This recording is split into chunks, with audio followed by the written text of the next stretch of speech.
Hello students, welcome to my YouTube channel maths idol. बच्चों, मैं अपने इस चैनल के ऊपर आपको कॉलेज का मैथमेटिक्स पढ़ाती हूँ। ठीक है, ये जो कि अंडर ग्रेजुएट और पोस्ट ग्रेजुएट लेवल पे पढ़ाया जाता है। ये मेरी बिजनेस स्टैटिस्टिक्स की सीरीज़ है, जो कि BBA, BCA, BMS, BCom, stats honours, maths honours के बच्चे कहीं ना कहीं थोड़ा बहुत स्टैटिस्टिक्स को पढ़ते ही हैं सब। ठीक है ना, पूरा पूरा पेपर भी होता है बीबीए बीसीए में बिजनेस स्टैट्स के नाम से, और बीएमएस में भी है ये, जो दिल्ली यूनिवर्सिटी के कई कॉलेजेस में रन होता है और भी कई जगह पे रन होता है अलग अलग यूनिवर्सिटीज़ में। आप अपना सिलेबस देख लिया करो बेटा, जो टॉपिक आपको लगे कि यहाँ पे आपके लिए है, ठीक रेलेवेंट है आपके सिलेबस के अकॉर्डिंग, तो वो आप वीडियोस देख सकते हैं। तो बच्चों, ये मेरा इस चैप्टर का चैप्टर 2 जो है बिजनेस मेजर्स ऑफ डिस्पर्जन, इसका लास्ट टॉपिक है कोफिशिएंट ऑफ वेरिएशन। तो चलिए बच्चों, सीखते हैं। बहुत ही इंपॉर्टेंट टॉपिक है, क्वेश्चन 100% आता है एग्जाम में। सब बच्चे सीखते हैं इस क्वेश्चन कैसे सॉल्व करते हैं। ठीक है, तो देखो बेटा, कोफिशिएंट ऑफ वेरिएशन, वेरिएशन मतलब वेरिएबिलिटी।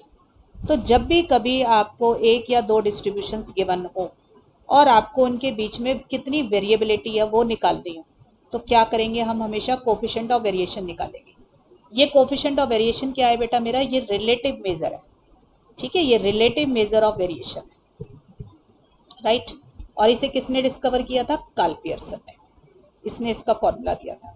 बच्चों, कभी भी आपको दो तीन वो मिले हुए हैं, वैसे दो से ज़्यादा नहीं देते हैं एग्जाम में, दो ग्रुप्स दे रखे हों और आपसे पूछ लें which is more variable, which is more stable, which is more consistent, ये वर्ड मिल जाए ना कभी भी, स्टेबल, कंसिस्टेंट, क्वेश्चन में ये वर्ड मिले, वेरिएबल, ठीक है, तो हमेशा समझ लेना क्वेश्चन कोफिशिएंट ऑफ वेरिएशन का है। ठीक है, आपको उस क्वेश्चन में क्या निकालना है? सीवी, कोफिशिएंट ऑफ वेरिएशन निकालना है। ठीक है, अब देखो, कोफिशिएंट ऑफ वेरिएशन निकालने का क्या तरीका है? सीवी का फॉर्मूला होता है standard deviation upon mean into 100। देखो, standard deviation upon mean into 100, ये फॉर्मूला है बच्चों। ठीक है, परसेंटेज में निकलता है इसलिए 100 से मल्टीप्लाई कर दिया। सीवी मतलब कोफिशिएंट ऑफ वेरिएशन। अब स्टैंडर्ड डेविएशन सब बच्चों को निकालना सिखा रखा है हर सीरीज के अंदर, मीन भी निकालना सिखा रखा है। ठीक है, तो जैसे आप स्टैंडर्ड डेविएशन और मीन निकालते हैं किसी भी क्वेश्चन में, वो निकाल लेना, इस फॉर्मूले में डाल देना, उसका सीवी आ जाएगा। फिर हम आपका कैसे देखें कि कौन ज़्यादा स्टेबल है, कंसिस्टेंट है, वेरिएबल है? उसके लिए देखो बेटा, क्या करना है आपको? स्टेबिलिटी, कंसिस्टेंसी, और एक वर्ड आता है होमोजीनियस। ये ना सब बच्चे साइड नोट्स में लिख लेना, ये तीनों चीज़ का सेम मीनिंग होता है। ठीक है, ये सारी चीज़ें इन्वर्सली प्रोपोर्शनल होती हैं सीवी के। अगर सीवी ज़्यादा है तो स्टेबिलिटी कम है, अगर सीवी ज़्यादा है तो कंसिस्टेंसी कम है, सीवी ज़्यादा है तो होमोजेनिटी कम है। ठीक है, ये सब इन्वर्सली रिलेटेड होती है सीवी से। और वेरिएबिलिटी वर्ड, क्योंकि कोफिशिएंट ऑफ वेरिएशन में वेरिएबल वर्ड आ रहा है, ठीक है ना, तो वेरिएबिलिटी डायरेक्टली प्रोपोर्शनल होती है सीवी के। अगर ज़्यादा सीवी है तो ज़्यादा वेरिएबिलिटी है। ठीक है, ये याद रख लेना। स्टेबिलिटी, कंसिस्टेंसी और होमोजीनियस का सेम मीनिंग है, और वो सीवी से इन्वर्सली प्रोपोर्शनल है। सीवी ज़्यादा है तो स्टेबिलिटी कम है, सीवी कम है तो स्टेबिलिटी ज़्यादा है, और वेरिएबिलिटी हमेशा डायरेक्टली प्रोपोर्शनल होती है सीवी के। तो बेटा, ये जो छोटी सी बातें मैंने पेन से यहाँ पे लिखी है ना, इसको अपने साइड नोट्स में ज़रूर लिख लेना, और ऊपर जो बातें लिखी हैं उसका स्क्रीनशॉट भी ले लेना। क्लियर? अब देखो बच्चों, जब आप सीवी निकालते हो ना, तो बच्चों से फॉर्मूले में क्या गलती होती है? Standard deviation upon mean into 100 है, बच्चे गलती से लिख जाते हैं mean upon standard deviation into 100। तो बेटा देखो, इसको कैसे याद रखें? देखो, standard deviation upon mean into 100, S D M, सुना हुआ है? एस डी एम होते हैं, एरिया के एस डी एम होते हैं, तो एस डी एम से याद कर लो। पहले ऊपर एस डी आएगा, फिर नीचे मीन आएगा। हम हमेशा पहले न्यूमरेटर लिखते हैं, बाद में डिनोमिनेटर लिखते हैं।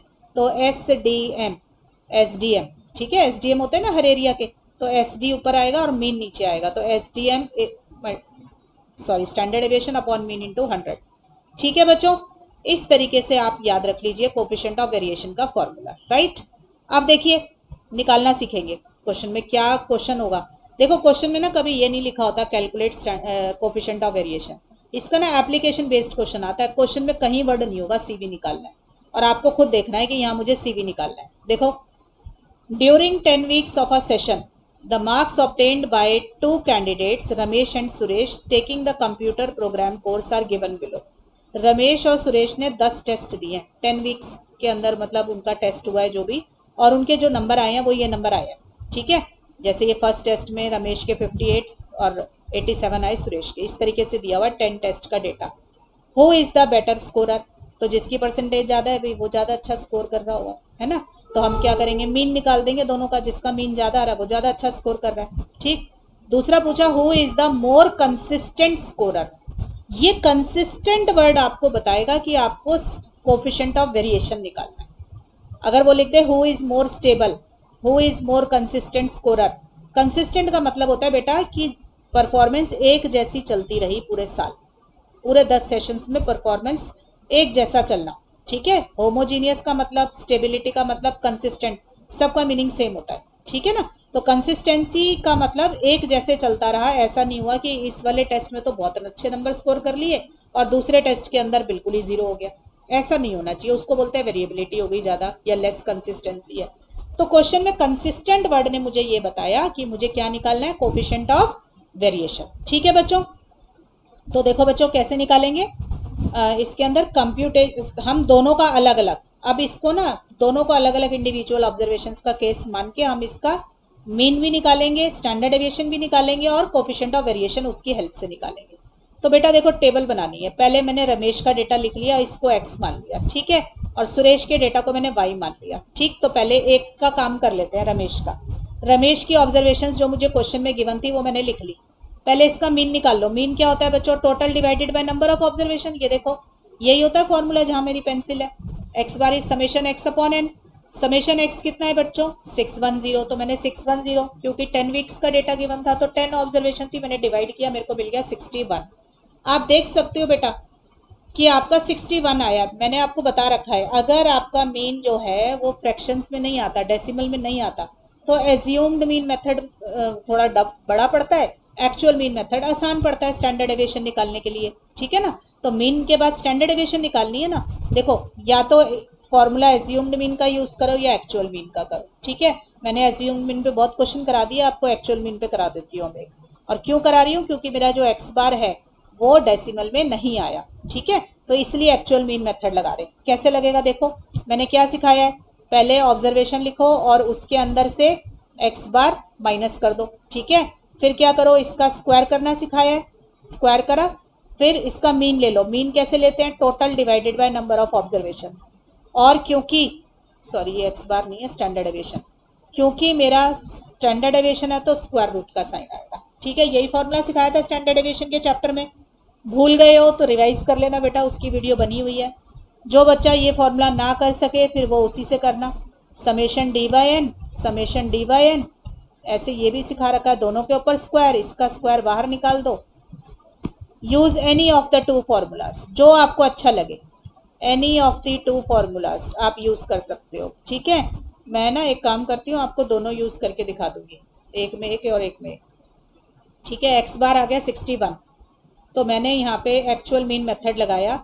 तो मुझे क्या निकालना है, पहले किसका कॉलम बनाऊंगी, देखो बेटा यहाँ पे मैं दोबारा लिख देती हूँ एक बारी साइड में फॉर्मूला। ये देखो सिग्मा का फॉर्मूला है sigma x minus x bar whole square upon n it's under root. तो मैंने हमेशा सिखाया बच्चों को कि जो सिग्मा के साथ लिखा होता है उसका कॉलम क्रिएट होता है। तो देखो सिग्मा के साथ क्या लिखा है, x minus x bar whole square, तो इसका मतलब मुझे x minus x bar whole square का कॉलम क्रिएट करना है।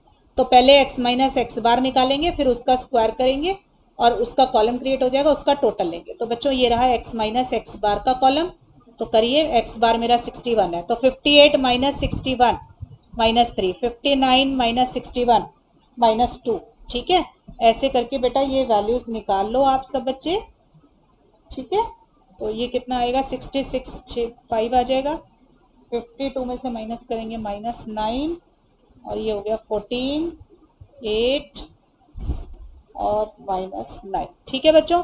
अब इसका स्क्वायर करना है, 9 2 2 ज़ा 4 1 49 4 4 ज़ा 16 25 9 9 ज़ा 81 16 है, 8 8 ज़ा 64 9 9 ज़ा 81। इसका टोटल करोगे बच्चों ये आ जाएगा 526, तो ये आ गया x माइनस एक्स बार का होल स्क्वायर का टोटल। ठीक है, फॉर्मूले में वैल्यू डाल दो बेटा। देखो ये रहा मेरा स्टैंडर्ड, मैंने सिग्मा एक्स इसलिए लिख लिया क्योंकि मैंने एक्स किसको माना है, रमेश को, तो ये उसका आंसर निकल रहा है। फॉर्मूला लिखा, sigma x minus x bar whole square 526 आया, आपने डिवाइड कर दिया, आपका आंसर आ गया 7.25। तो स्टैंडर्ड डेविएशन निकल गई बेटा, मीन भी निकल गया। ठीक है, तो इसका सी भी निकाल लो। एक्स सिर्फ इसलिए यूज किया है क्योंकि ये सब्सक्रिप्ट है विच डिनोट्स कि आप रमेश का आंसर निकाल रहे हैं। मैंने फॉर्मूला लिखा standard deviation upon mean into 100, ये याद कराया। स्टैंडर्ड डेविएशन कितनी आई है मेरी, ये रही 7.25, मीन था 61, सॉल्व किया क्योंकि 100 से मल्टीप्लाई होता है बेटा, आंसर हमेशा परसेंटेज में आएगा, तो सी भी निकल आया 11.98%। अब हम जैसे हमने रमेश के लिए काम किया ऐसे ही सुरेश का करेंगे। तो हमने क्या किया, अब नेक्स्ट कॉलम वाई बना लिया, सुरेश को वाई से डिनोट कर दिया, इसकी वैल्यूज लिख ली बेटा। ठीक है, यहाँ पे अब देखो इसका मीन निकालना है तो पहले इसका टोटल कर लूँ, समेशन एक्स बाय एन। इसका टोटल किया बेटा इस वाले कॉलम का, देखो तो 715 आ गया, तो मीन कितना हो गया 715 डिवाइडेड बाय 10। तो देखो मेरा मीन आ गया, अगर आपने डायरेक्ट भी करना है तो मीन आ गया summation y by n, 715 divided by n की वैल्यू है 10, तो ये कितना आ गया 71.5। अब देखो बेटा अगर ये 71.5 आ रहा है, डेसिमल में आ गया ना, तो अब आपको एज्यूम्ड मीन मेथड यूज करना चाहिए for finding the standard deviation, क्योंकि माइनस करना मुश्किल है। Use assumed mean method to find the standard deviation. ये सारी बातें मैंने बहुत अच्छे से समझाई हैं स्टैंडर्ड डेविएशन की वीडियो में। ठीक है, तो आप एज्यूम्ड मीन मेथड यूज करेंगे स्टैंडर्ड डेविएशन के लिए। वो मेथड क्या है मेरा, ये रहा। सिग्मा वाई क्या होता है, क्या सिखाया था फॉर्मूला, दोबारा से देख लो। पहले सिग्मा डी वाई एन दो बारी लिखो, बीच में माइनस का साइन लगा लो, दोनों टर्म्स का स्क्वायर कर लो और इस स्क्वायर को बाहर निकाल लो। ठीक है, और फिर अंडर रूट, यही सिखाया हुआ है। तो मैंने यही वाला फॉर्मूला लिख लिया बेटा, देखो ये रहा सिग्मा वाई। क्लियर। अब इसमें डी के नीचे वाई जो लिखा है ये सब्सक्रिप्ट है, जो सिर्फ ये बता रहा है कि ये काम हमें वाई सीरीज के ऊपर करना है। ठीक है, लिखने में प्रॉब्लम हो तो मत लिखना, बस ये याद रखना कि आपको काम किस पे करना है, वाई सीरीज पे। अब देखो बेटा सिग्मा के साथ जो कुछ भी लिखा हुआ है उसका कॉलम क्रिएट होगा। देखो सिग्मा के साथ क्या लिखा है, डी स्क्वायर, तो मुझे डी स्क्वायर का कॉलम बनाना है। इधर देखो सिग्मा के साथ क्या लिखा है, डी, तो मुझे डी का कॉलम बनाना है। ठीक है ना, तो डी क्या होता है मेरा, सब बच्चों को अब याद हो गया होगा, पूरी स्टैट्स में इतनी बार डी डी कर चुके हो। तो डी का फॉर्मूला क्या होता है, एक्स माइनस ए, तो डी का फॉर्मूला है एक्स माइनस एज्यूम्ड मीन। तो अब कोई भी एज्यूम्ड मीन सेलेक्ट कर लो। ठीक है ना, तो आ जाइए टेबल में आते हैं दोबारा से। ये रहा बेटा मेरा वाई, मैंने एज्यूम्ड मीन सेलेक्ट कर लिया 66। आपका जो मन करे वो सिलेक्ट करना, कोई दिक्कत नहीं है। कहाँ से सिलेक्ट करना सिखाया है, जिसमें से माइनस करते हैं, इन्हीं ऑब्जर्वेशंस में से। ये जो ऑब्जर्वेशन लिखी है इन्हीं में से कोई भी एक ऑब्जर्वेशन ले लो और उसको मान लीजिए कि ये आपका एज्यूम्ड मीन है। किसी बच्चे ने 66 की जगह 65 ले लिया, वो भी ठीक है, 71 ले लिया, वो भी ठीक है, 70 ले लोगे वो भी ठीक है। इनके आसपास का ही कोई नंबर लेना जिसमें से माइनस करना आसान। ठीक है बच्चों, तो अब ये माइनस कर लो। देखो 87 माइनस 66 क्या आएगा, 21, फिर 23 आ गया। सब बच्चे माइनस कर सकते हैं तो कर लेना। ये देखो मैं लिख देती हूँ वैल्यूज़ क्या आ रही है मेरी, ये आ जाएगा -10, 46 में से किया आ गया मुझे, क्योंकि समेशन डी चाहिए ना, टोटल चाहिए इस कॉलम का, तो इस कॉलम का टोटल निकाल लेना बेटा, वो आ जाएगा आपका 55। ठीक, फिर मुझे डी स्क्वायर का कॉलम चाहिए था तो मैंने इसका स्क्वायर किया, तो 21 का स्क्वायर होता है बच्चा 441। सब बच्चों को ये तो कैलकुलेटर से करनी है, तो कोई दिक्कत भी नहीं आनी चाहिए, और छोटे छोटे तो सबको मालूम ही होते हैं। ठीक, 1 का 0 100 और ये 2 2 400। इसका टोटल किया बेटा कितना आ गया 2013। राइट, ये आ गया मेरा सिग्मा डी वाई स्क्वायर। ठीक, अब वैल्यू डाल दो बेटा, एक आ रहा है 55 और एक 2013। ठीक है, ये लो इसमें वैल्यू डाल दी बेटा। सबको पता है डी स्क्वायर में 2013 आ गया। नंबर ऑफ ऑब्जर्वेशन 10 थी, आपने इसको सॉल्व किया। कैसे सॉल्व करना सिखाया है, पहले 2013 को डिवाइड करना 10 से, तो आपका आ जाएगा 201.3। फिर 55 को डिवाइड करना 10 से, तो क्या आया 5.5। फिर उसका स्क्वायर करना बच्चों। ठीक है, फिर दोनों को माइनस करके अंडर रूट लोगे तो 13.08 आ जाएगा। ठीक है बच्चों, तो मीन भी निकल गया, स्टैंडर्ड डेविएशन भी निकल गई। अब क्या निकालेंगे, सीवी। सीवी होता है standard deviation upon mean into 100। Value substitute करी बच्चों आपने, स्टैंडर्ड डेविएशन की भी मीन की भी, तो आंसर आ गया 18.29%। अब देखो मुझे आंसर करना है क्वेश्चन में कि बेटर स्कोरर कौन है। बेटर स्कोरर के लिए मीन देखो किसका ज़्यादा है, देखो मैं यहाँ समराइज कर देती हूँ, ये रमेश और ये सुरेश। रमेश का जो मीन आया है और सुरेश का जो मीन आया है, इसका तो था 71.5 और रमेश का था 61। इसका सीवी आया है आपका 11.88% और इसका सीवी आया था आपके पास कितना लिखा 13.08। देखो पहला पार्ट है who is the better scorer. Better scorer वो होगा जिसकी एवरेज परसेंटेज ज़्यादा आएगी, ठीक है ना। तो मीन इसका 61 है और सुरेश का 71.5 है, तो ज़्यादा नंबर तो सुरेश स्कोर कर रहा है, तो बेटर स्कोरर कौन हो गया, सुरेश। तो Suresh is a better scorer since his mean is higher. फिर उसने पूछा who has more consistent score. Consistency मतलब एक जैसी परफॉर्मेंस पूरे सेशन में किसकी रही, तो उसके लिए कंपेयर होता है सीवी। मैंने सिखाया है कि सीवी और कंसिस्टेंसी दोनों इन्वर्सली प्रोपोर्शनल हैं। इन्वर्सली मतलब एक बढ़ता है तो दूसरा कम, तो जिसका सीवी कम होगा उसकी कंसिस्टेंसी ज़्यादा होगी। तो आप देख रहे हो सीवी 11.88 इसका आया रमेश का और सुरेश का 13.08, तो सीवी रमेश का कम है। अगर सीवी रमेश का कम है तो इसकी कंसिस्टेंसी ज़्यादा है, ठीक है। तो हमने लिखा since the CV of Ramesh is lesser than that of Suresh, तो रमेश इज मोर कंसिस्टेंट, ठीक है। He has a more consistent score. Clear हो गई बच्चों बात। इस तरीके से आप सीवी का क्वेश्चन करते हैं। क्वेश्चन में बच्चों कहीं नहीं लिखा होता कि आपको सीवी निकालना है। एप्लीकेशन बेस्ड क्वेश्चन आते हैं, आपको ये देखना है कि क्वेश्चन ये सीवी का है। किससे पता चलेगा, मैंने आपको बता दिया, या तो कंसिस्टेंट वर्ड होगा, या स्टेबल वर्ड होगा, या वेरिएबल वर्ड होगा, या होमोजीनियस। जनरली यही वर्ड्स होते हैं, सबसे ज़्यादा कंसिस्टेंट और स्टेबल वर्ड यूज़ होते हैं, ठीक है बच्चों। तो इस तरीके से बच्चों ये क्वेश्चन सॉल्व होते हैं। नेक्स्ट आ जाओ। देखो ये भी बहुत इंपॉर्टेंट क्वेश्चन है, मैंने एग्जाम पेपर से लिया हुआ है, प्रीवियस ईयर एग्जाम पेपर से। The following is the record of goals scored by team A in a football session, ठीक है। तो नंबर ऑफ गोल स्कोर्ड 0 1 2 3 4, बच्चों ये नंबर इधर सरक गए हैं, इधर आएगा 1 9 7 5 और ये 3, ठीक है। थोड़ा सा शिफ्टिंग हो गई नंबर्स की, ठीक कर लेना। तो देखो number of goal scored and number of matches, ठीक है। क्वेश्चन क्या है, फॉर टीम बी, ये टीम ए का डेटा गिवन है। टीम बी के लिए उसने लिख दिया average number of goal scored per match was 2.5 और स्टैंडर्ड डेविएशन दे दी 1.25 गोल्स। फाइंड विच टीम में B regarded as more consistent. देखो पूरे क्वेश्चन में कहीं नहीं लिखा ना क्या निकालना है, मीन निकालना है, स्टैंडर्ड डेविएशन निकालनी है, क्या निकालना है, कुछ नहीं लिखा। सिर्फ ये कंसिस्टेंट वर्ड आपको बताएगा कि आपको क्या निकालना है, कोफिशिएंट ऑफ वेरिएशन। और उसने मोर कंसिस्टेंट बोला है ना, तो जिसका सीवी लेस आएगा वो ज़्यादा कंसिस्टेंट होगा। तो आपको दो टीम्स का डेटा गिवन है।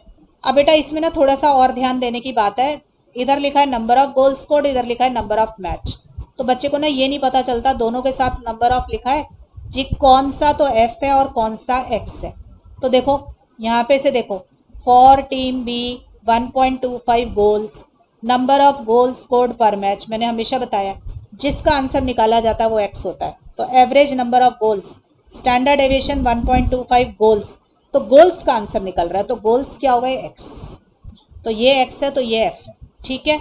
अच्छा देखो इस क्वेश्चन में उन्होंने क्या किया, एक का तो आपको दे दिया सीरीज बना के, ठीक है, और एक टीम का उसने निकाल कर दे दिया। तो इससे क्या होता है बेटा, क्वेश्चन थोड़ा छोटा करना हो एग्जामिनर को तो वो क्या करता है, एक का डेटा निकाल कर दे देता है, एक आपसे निकलवा लेता है, ठीक है। तो मैं ए का तो कैलकुलेशन खुद करूंगी और बी का ये एक्स बार मिल गया 2.5 और स्टैंडर्ड डेविएशन मिल गई 1.25, तो बी का तो आराम से निकल जाएगा डायरेक्ट फॉर्मूले में डाल के वैल्यू, ठीक है। तो देखो हम क्या करेंगे, पहले बी का ही निकाल लेते हैं एक बार। यहाँ देखो सॉल्यूशन देखो फॉर टीम बी क्या मिला हुआ है हमें, मीन दिया हुआ है 2.5, क्योंकि एवरेज नंबर ऑफ गोल लिखा है, एवरेज वर्ड आ गया तो मीन हो गया। स्टैंडर्ड डेविएशन दिया 1.25, तो सीवी क्या हो गया बच्चों, standard deviation upon mean into 100, यही हो गया ना, वैल्यू डाल दो इसमें। तो स्टैंडर्ड डेविएशन 1.25, मीन है 2.5, 100 से मल्टीप्लाई कर दिया, तो ये बच्चों निकल कर आ गया आपका 50%। तो इसकी सीवी आ गई 50%। और अब टीम ए के लिए डेटा नीचे टेबल में उतार लेते हैं, ठीक है। देखो मैंने ये ले लिया एक्स और ये ले लिया एफ, ये एक्स है गोल्स और ये है आपके नंबर ऑफ मैचेस, ठीक है ना, एफ, राइट। अब बेटा इसका मीन भी निकालना है, स्टैंडर्ड डेविएशन भी निकालनी है। तो ये कौन सी सीरीज हो गई आपकी, जब एक्स और एफ दोनों क्वेश्चन में गिवन हो और x क्लास इंटरवल की फॉर्म में ना हो तो क्या बोलते हैं उसको, डिस्क्रीट सीरीज। तो कैसे सिखाया बेटा discrete series, sigma F x upon sigma F, यही सिखाया है। तो पहले सिग्मा के साथ एफ एक्स लिखा है तो एफ एक्स का कॉलम बनेगा, तो हमने एफ एक्स का कॉलम बना लिया बच्चों। करो मल्टीप्लाई, 0 1 ज़ा 0, 9 2 7 ज़ा 14, 3 5 ज़ा 15, 4 3 ज़ा 12, तो ये आ गया 50। तो मेरा मीन आ गया 50 अपॉन सिग्मा एफ निकाल लेना बेटा, ये टोटल आ रहा है 25, तो आ गया 2। ठीक है बच्चों, तो एक्स बार आ गया मेरा 2। अब देखो एक्स बार आपका 2 आया है, जो डेसिमल में नहीं है, तो आप एक्चुअल मीन मेथड भी यूज़ करेंगे तो जल्दी आंसर निकल जाएगा। करना चाहते हो कर लो, अगर कहो मैडम फॉर्मूला भूल गए, हमें तो एज्यूम्ड मीन का ही याद है, तो हम एज्यूम्ड मीन का निकाल लेंगे। ये देखो एज्यूम्ड मीन का स्टैंडर्ड डेविएशन फॉर्मूला कैसे सिखाया, देखो मैंने कहा है पहले हमेशा मीन का फॉर्मूला लिखा करो, तो मीन का हो गया summation F x upon summation F minus summation F x upon summation F. फिर मैंने कहा था एज्यूम्ड मीन है तो एक्स की जगह क्या आ जाता है, डी, तो एक्स की जगह हमने लिख दिया डी। ठीक है, फिर मैंने सिखाया दोनों का स्क्वायर करो, तो दोनों का स्क्वायर कर लिया। ठीक है, फिर इसका स्क्वायर बाहर निकालना सिखाया तो बाहर निकाल दिया, ऊपर अंडर रूट। और डी क्या होता है, एक्स माइनस एज्यूम्ड मीन, कोई भी एज्यूम्ड मीन ले लो, सपोज कर लो मैंने 2 ही ले लिया जो आया है, क्योंकि अगर एक्चुअल मीन ही ले लो तो और कैलकुलेशन आसान हो जाती है। ठीक है, तो मैंने एज्यूम्ड मीन ले लिया बेटा 2, कोई बच्चा भूल जाए तो हमने फिर वही सिखाया है, जिसमें से माइनस करना होता है उसी में से ले लो कोई भी एज्यूम्ड मीन। एक्स माइनस ए निकालना है ना, तो इस एक्स में से ही कोई भी ले लो, तो मैंने बीच का नंबर ले लिया 2। ठीक है, तो अब बेटा डी का कॉलम बना ले पहले एक्स माइनस ए यानी कि एक्स माइनस 2, तो देखो 0 माइनस 2, 0 माइनस 1, ये आ गया ये। फिर मुझे किसका कॉलम चाहिए, देखो इधर, इधर देखिए फॉर्मूले में जिस एफ सिग्मा के साथ जो कुछ भी लिखा है उसका कॉलम, सिग्मा के साथ यहाँ लिखा है एफ डी, तो एफ डी का कॉलम बनेगा। सिग्मा के साथ इधर देखो जहाँ मेरी पेंसिल है, सिग्मा के साथ लिखा है एफ डी स्क्वायर, तो एफ डी स्क्वायर का कॉलम बनेगा। ठीक है, तो अब बनाओ एफ डी का कॉलम और एक एफ डी स्क्वायर का। एफ डी का कॉलम बेटा कैसे मिलेगा, ये रहा एफ और ये रहा मेरा डी, मल्टीप्लाई कर दो, -2 -9 0 5 3 2 जा 6। एफ डी स्क्वायर कैसे सिखाया बच्चों मैंने आपको, एफ डी के कॉलम को डी के कॉलम से मल्टीप्लाई कर दो तो एफ डी स्क्वायर आ जाता है। ये रहा एफ डी और ये रहा डी, मल्टीप्लाई कर दो दो। ठीक है, तो ये देखो हो गई ना कैलकुलेशन आसान, 9 और 4 13 और 5 18 19 20 और 30। ठीक है, F D square, F D का भी टोटल चाहिए मुझे, तो ये आ जाएगा 6 5 11 0 आ गया। ठीक है, चलिए वैल्यूज डाल देते हैं। एफ डी स्क्वायर है 30 अपॉन सिग्मा एफ कितना था मेरा, फ्रीक्वेंसी का टोटल है 25। ठीक है बच्चों, माइनस सिग्मा एफ डी 0 आ गया, तो ये तो पूरा ही हो जाएगा 0। ठीक है, सॉल्व कर लो बच्चों, 30 को 25 से डिवाइड करो, 1.2 आ गया, इसका अंडर रूट ले लो, ये आ जाएगा बच्चों 1.095। ठीक है, तो ये सी भी निकल सॉरी स्टैंडर्ड डेविएशन निकल गई। फिर आपने सी भी निकाला standard deviation upon mean into 100, standard deviation आई 1.095, मीन आया 2, मल्टीप्लाइड बाय 100 किया 54.25%। देखो टीम बी का सी भी आया था 50 और इसका आया 54.5, जिसका सी भी कम है वो ज़्यादा कंसिस्टेंट होगा। तो कौन ज़्यादा कंसिस्टेंट हो गया, देखो बी, क्योंकि बी का सी भी कम आया है। Since the CV of team B is lesser than that of team A, therefore team B is more consistent। ठीक है बच्चों, आ गया सब बच्चों को समझ में, स्क्रीनशॉट लेना बच्चों ले लो, राइट, ये लो टेबल का भी स्क्रीनशॉट ले लो, ऊपर का भी ले लो। क्लियर बच्चों, एग्जाम पेपर से ही क्वेश्चन लिया हुआ है, बहुत इंपॉर्टेंट क्वेश्चन है। मैं तकरीबन जितने क्वेश्चंस यहाँ पे कराती हूँ सब मैं प्रीवियस ईयर क्वेश्चन पेपर से ही लेती हूँ, किसी न किसी यूनिवर्सिटीज़ के होते हैं। ठीक है, चलिए और देखते हैं क्वेश्चन। एप्लीकेशन बेस्ड इस पे interpretation of CV, mean and standard deviation of 2 brands of light bulbs are given below. देखो 2 ब्रांड दे रखी है, ब्रांड 1 ब्रांड 2, दोनों का मीन और स्टैंडर्ड डेविएशन दिया हुआ है। अब क्या लिखा उसने क्वेश्चन में, compute a measure of relative dispersion for 2 brands and interpret your result. फिर से क्वेश्चन में कहीं नहीं लिखा कि सीवी का क्वेश्चन है, क्या वर्ड लिख दिया, रिलेटिव डिस्पर्जन, या तो रिलेटिव वेरिएशन या डिस्पर्जन। डिस्पर्जन और वेरिएशन दोनों का मीनिंग सेम होता है। मैंने आपको बताया जब सीवी स्टार्ट किया कि it is a relative measure of variation. ठीक है ना, तो हम क्या निकालेंगे बेटा इस क्वेश्चन में, फिर से कौन सा ऐसा रिलेटिव मेजर है वेरिएशन का जो मीन और स्टैंडर्ड डेविएशन पर डिपेंड करता है, सीवी, तो मुझे सीवी निकालना है। ठीक है ना, और कंप्यूट इंटरप्रेट करना है तो हम क्या करेंगे, जिसका सीवी कम है हम लिख देंगे वो ज़्यादा स्टेबल है। बस, या ज़्यादा कंसिस्टेंट है। तो दोनों का सीवी निकाल लो बेटा। देखो आपके पास ये आ गया मीन और ये स्टैंडर्ड डेविएशन, दोनों का निकालेंगे। देखो दोनों पे अलग अलग फॉर्मूला लगाया, सीवी लगाया standard deviation upon mean into 100। तो ये पहले ब्रांड 1 का निकाला, ब्रांड 1 का स्टैंडर्ड डेविएशन डाला, ब्रांड 1 का ही मीन डाला, तो सॉल्व किया 12.5% आ गया।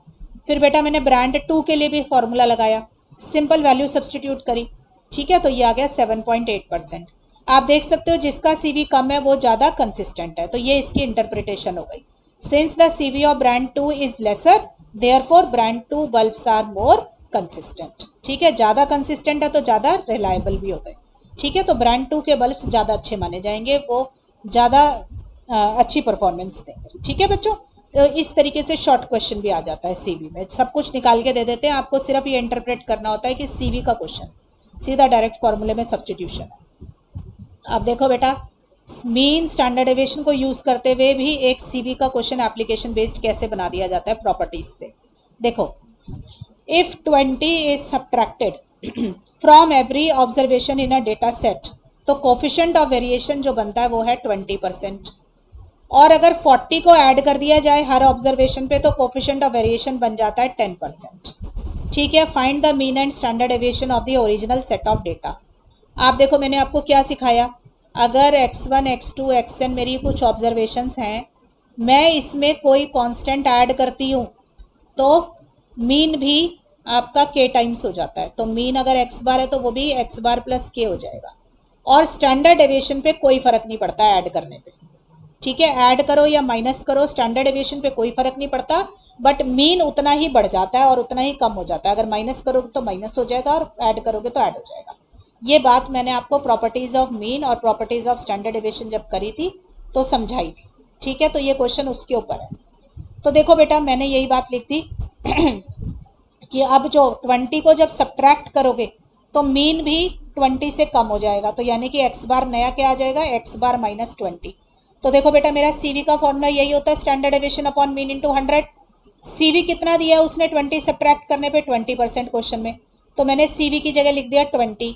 अब बच्चे परसेंटेज का 100 दोबारा मत लिखना क्योंकि फॉर्मूले में ऑलरेडी 100 से मल्टीप्लाइड है। ठीक है, अब क्योंकि स्टैंडर्ड डेविएशन पे प्लस या माइनस करने पे ऑब्जर्वेशंस में कोई फर्क नहीं पड़ता, तो standard deviation as it is sigma ही रह गई मेरी। ठीक है, इस पर कोई फर्क नहीं पड़ा।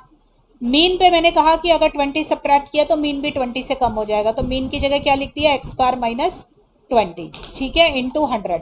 यहाँ से बेटा इसको सॉल्व करोगे आप क्रॉस मल्टीप्लाई करके तो आपकी ये इक्वेशन बन जाएगी। ठीक है, देखो 100 सिग्मा हो गया, x बार माइनस 20 को दूसरी साइड ले गए, सॉल्व कर लिया तो ये आ गया। ये मेरी एक इक्वेशन बन गई। इस पूरी इक्वेशन से 20 कॉमन निकल सकता है तो मैंने निकाल कर डिवाइड कर दिया, तो क्वेश्चन थोड़ा छोटा हो जाता है, कैलकुलेशन आसान हो जाती है। तो ये मेरी इक्वेशन बन गई, इक्वेशन नंबर 1। ठीक है, तो पहली लाइन का मीनिंग हमने निकाल लिया। अब दूसरी लाइन देखो, if 40 is added to every observation, तो आपका सीवी कितना हो जाता है, 10%। अब देखो 40 जब ऐड कर देंगे हर ऑब्जर्वेशन में तो मीन में भी 40 ऐड हो जाएगा, स्टैंडर्ड डेविएशन सिग्मा ही रह जाएगी। ठीक है बच्चों, और सीवी कितना दिया है, 10%, तो अब ये वैल्यू डाल दो। तो मैंने देखो ये डाली, सीवी लिखा standard deviation upon mean into 100, तो सीवी की जगह 10% का 10, स्टैंडर्ड डेविएशन सेम रहेगी तो सेम रहा न्यूमरेटर, मीन की जगह कर दिया x बार प्लस 40। ठीक है बच्चों, तो इस तरीके से वैल्यू डाल के इसकी भी इक्वेशन बना ली, तो दो इक्वेशन आ गई, ये रही 1 और 2। इनको आपस में सॉल्व कर दो। देखो x बार माइनस 5 सिग्मा 20 और x बार माइनस 10 सिग्मा कितना आ गया, माइनस 40। दोनों को ऐड कर दीजिए। ठीक है, और माइनस करना पड़ेगा तभी कटेगा, तो माइनस किया कट गया, तो ये कितना आ गया, 10 में से 5 गए 5, तो 5 सिग्मा इक्वल टू ये कितना हो गया 60, तो 12 5 60 होता है, तो सिग्मा की वैल्यू आ गई 12। अब सिग्मा की वैल्यू 12 किसी भी इक्वेशन में डाल के मीन निकाल लो, वो आ जाएगा आपके पास 80। ठीक है बच्चों, यही क्वेश्चन पूछा गया था हमारे से कि कितना मीन आएगा और कितनी स्टैंडर्ड डेविएशन आएगी, तो इस तरीके से ये भी एक अच्छा क्वेश्चन था बेटा, प्रॉपर्टीज के ऊपर बेस्ड था। ठीक है, तो लेना स्क्रीनशॉट ले लो बच्चों, ये लीजिए। ठीक है, नीचे तक स्क्रॉल कर देती। तो बच्चों इस तरीके के क्वेश्चन एप्लीकेशन बेस्ड एग्जाम में बहुत इंपॉर्टेंट होते हैं और वो बहुत आते हैं, हर यूनिवर्सिटी देती है, जहाँ कहीं भी बिजनेस स्टैट्स का पेपर चल रहा होगा इस तरीके के क्वेश्चंस आते हैं, तो इनकी प्रैक्टिस कर लेना बेटा। मैंने पूरी कोशिश करी है आपको हर तरीके का क्वेश्चन कवर करा दूँ, सारे इंपॉर्टेंट क्वेश्चन कराए हैं चैप्टर में। तो बच्चों पढ़ाई करते रहें, मेहनत करते रहें, अच्छे नंबर सब बच्चों के आ जाएंगे। Thank you very much, all the best.